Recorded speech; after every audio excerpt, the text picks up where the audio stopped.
Guys, it's Dana and it's time to talk about money. And some people think being frugal means that you are miserable, and I completely disagree. So in this video, I want to talk about some of the things that I do to be frugal that I will never apologize for. So let's get to it. Okay, so the last 2 weeks we've been talking about things that I don't do and things that I do to save money. So there's been some comments, from people, wonderful comments saying all the things that you do to save money. There's also been some comments, questioning the things that I do and how it sounds like I'm living pretty miserably. Specifically, there was a comment talking about how I don't put creamer in my coffee and how horrible that is. And so let's start with that right off the bat. So I do not apologize for not putting creamer in my coffee or my tea. Number one, I am plant-based. So I'm dairy-free. I don't like dairy. And yes, those almond milk-based creamers, but I actually don't feel deprived by having tea and coffee without any kind of additives to it. So I have, like I said, sort of been drinking my coffee black and my tea black for years now. And so for me, it tastes just as good and I enjoy it just as much. And I don't need to add anything into it to make it taste better because it tastes just as good the way it is. In fact, I would say it tastes better the way it is because I'm not masking the flavor of it with some added cream or sugar. The next thing is I never apologize for wearing older clothes. Just because I purchase things at thrift stores, they are, to me, often just as good as buying brand new, if not better. In my opinion, some of the newer clothes are not made as well as some of the jeans and other things that were manufactured years ago. So a lot of times older clothes to me they hold up better, they don't fall apart in the wash, where some new clothes, some things that I bought brand new, some things like for the kids that, say Hot Topic or something, they seem to fall apart after they were washed like 1 or 2 times. They just don't seem to, they're just not as good material. So older clothes to me are where it's at, not just because of the quality, but because sometimes you can find some really cool vintage t-shirts or things that are just they're not made anymore. And they're sometimes worth a lot of money if you want to flip them on eBay. It's incredible. So I do not apologize for wearing older clothes. Next thing is I don't apologize for driving older cars. A lot of times, I've discussed driving vehicles until the wheels fall off. A wheel actually did fall off my one car.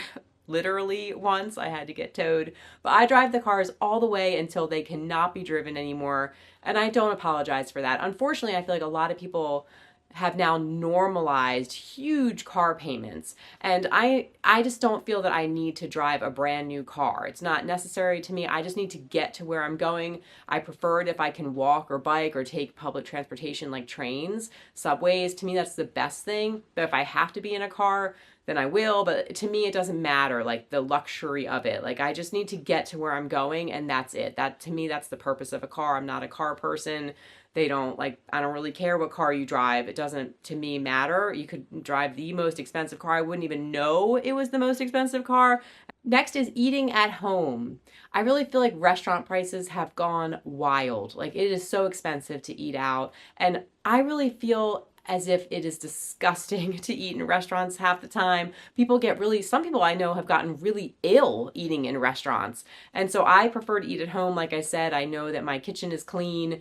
And I feel like it's healthier. I really do value health over everything else, even though I am getting over a cold. Excuse me if my voice is funny. But I really do think that health to me is the most important thing. And eating at home to me gives me ultimate control over what I'm eating, what ingredients are in that, which I like to have minimal ingredients and things. Because, simple food doesn't mean it's a bad life. Doesn't mean that you're depriving yourself, especially because when you eat at home, a lot of times you're sitting with your family, you have better conversation. Restaurants are so incredibly loud. My husband is hearing impaired. He was born deaf. He can't hear at all. If he's in a restaurant, like there's no way with his hearing aids he's gonna be able to pick up on anything we're saying. So if him and I are sitting in a restaurant, we're just sitting there staring at each other. We can't really talk to each other much. And so it's better at home where it's quiet. And so I just feel like I don't really feel deprived by not going to restaurants. Not traveling constantly. I don't feel deprived by not traveling a lot. I know a lot of people feel like they want to see the world, or to me, I don't value that. Like I'm a homebody. I used to travel when I was younger. I was a flight attendant. I've seen almost all of the United States, and I've been to France. I've been to Canada. I just don't really feel like I need to. I don't feel like I have this desire to be traveling constantly. And again, I feel like when people travel, they do end up coming home sick. They're exposed to things, or they come back and they have a lot of times they have these horror stories about delays and like travel nightmares. And I don't really feel like I need that in my life. And so I like being home. I am a homebody, and I'm fully okay with it. Like, it saves us a lot of money to not travel a lot, and I just feel better when I'm home. I can keep up on things around the house, and I get to do my gardening, my jogging, my walking, and I prefer to be home. And social media makes ordinary life sort of look like a failure, and I think that that's sort of sad. Obviously it's like, yeah, like I don't post very much on my Instagram, and I have said to people before, like, there's not much what am I supposed to do? Post a picture of myself like in my living room, or or me at my desk at work, or I don't know. Like, it's just kind of like I don't have a lot of variety, but like I feel like my life being stable, and I kind of know what to expect, and it's good for the kids to have stability. I don't really feel like I need to do all that travel, but obviously social media has made traveling look glamorous because it's easier for content creators to be posting a bunch of stuff if they're constantly traveling. Then they have variety in their pictures.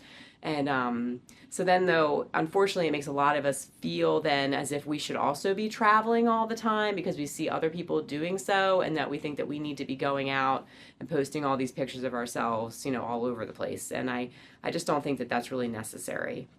Okay, so I genuinely enjoy simple things, and gardening is something else that I will not apologize for. I know it can get expensive. Some of you pointed that out, and you are absolutely correct. It can get very expensive if you consider, if you need soil and mulch and the seeds or the plants. Like, it can get expensive, and supplies, if you're, it just depends, but it can also be very inexpensive.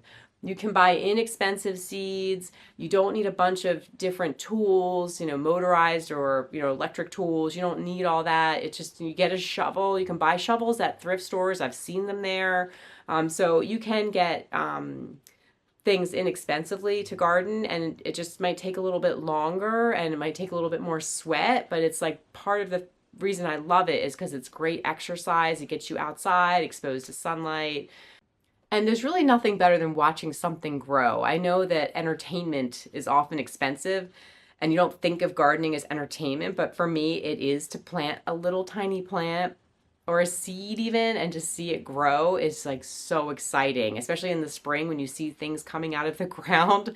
That is entertainment to me. I get so excited to see things coming up that I had planted previously, or bulbs, spring bulbs. Oh, they're so fun to see them come up in the spring. And I really want to just highlight and repeat that frugality does not mean suffering. I think it just means finding things and ways to enjoy your life that don't cost a lot of money. Simplicity is really something that I value above almost everything else. Having very simple life helps to clear clutter out of your brain, and just makes everything so much more peaceful. It doesn't have to be, the more complicated things get, the crazier I feel, and I just feel overwhelmed, and then I start to get depressed.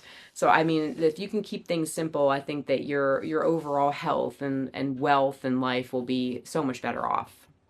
Okay, so the stock trading challenge that we are doing every week, we're spending $1. And I want to remind everyone, this is not to build wealth.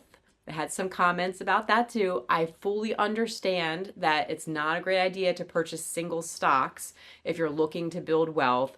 Index funds are the way to go. But the goal of our challenge is to help you to become comfortable with whichever brokerage app you choose to use, and also to learn and to understand better. And so we're trying to do $1 a week, and it is easier to spend $1 a week on some of these lower priced single stocks versus going into an index fund, which we can choose one of those for the week, or an ETF. That's perfectly fine. We just have to be purchasing a fractional share then if we do $1. But like I said, the goal of this challenge is not to sell. We're not day trading. We're not buying and selling. We're just buying $1 worth of something for the week so that we can learn, see what happens with it over the course of a year.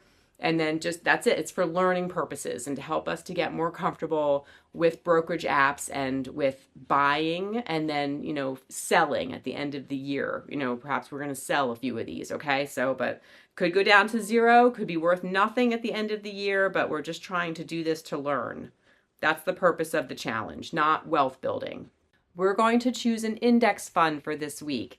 And we're going to choose SCHD, which is Schwab. This is a very popular one. Maybe some of you have heard of this, but the current price of a share is floating around $31. So for the purposes of our challenge, we're only doing $1 per week. So then that means that you're going to purchase a fractional share of this. You're going to purchase $1, okay? So SCHD is an index fund. It's an ETF, and basically what it does is it invests only in companies. It's like you're purchasing a basket of companies, right? So this is only companies that pay out dividends, which means that the companies that they invest in, they share back their profits to the shareholders and they pay out dividends. And what you can do if you are using Robinhood or another brokerage app, you can go ahead and you can toggle in your profile settings that you want the dividends to be reinvested back into it. So that way it's not going to pay you back. You're going to purchase more shares as a result.